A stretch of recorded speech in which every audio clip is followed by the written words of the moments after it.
Olá pessoal, hoje vamos falar sobre a atividade comercial em Manaus. Pois é, a cidade de Manaus é uma das grandes potências do Brasil, está entre as 10 capitais mais populosas e tem um dos maiores PIBs. Automaticamente, a atividade comercial é gigantesca nessa localidade.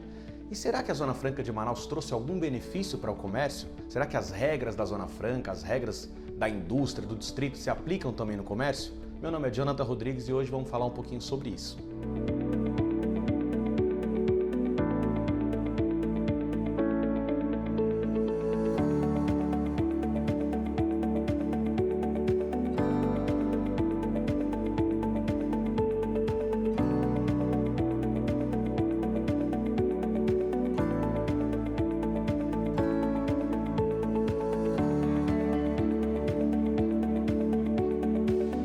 Os maiores vilões que o empresário tem, seja na indústria, seja no comércio, é o PIS e COFINS. E com relação ao PIS e COFINS para o comércio, que vamos tratar agora, o artigo 4º do Decreto 288 de 67 instituiu que a venda para a Zona Franca de Manaus deve ser equiparada a uma exportação do Brasil para o estrangeiro.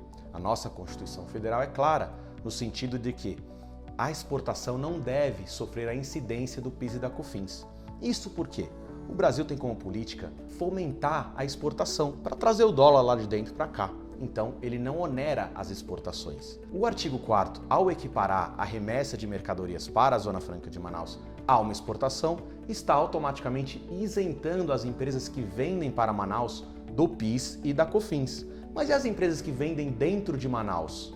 A legislação é clara que a remessa de mercadorias para Manaus deve ser considerada uma exportação, mas não diz quem é o remetente dessa mercadoria. Esse remetente pode estar em São Paulo, pode estar no Rio de Janeiro ou pode estar em próprio Manaus. Ou seja, uma empresa que está em Manaus e vende para Manaus, inclusive para pessoas físicas, deve ser equiparada a uma exportadora e não deve sofrer a incidência do PIS e da COFINS. Os tribunais superiores já vêm decidindo dessa forma, o entendimento é pacífico e é um direito do empresário de Manaus não pagar PIS e COFINS sobre a venda que ele faz dentro de Manaus, inclusive para pessoas físicas.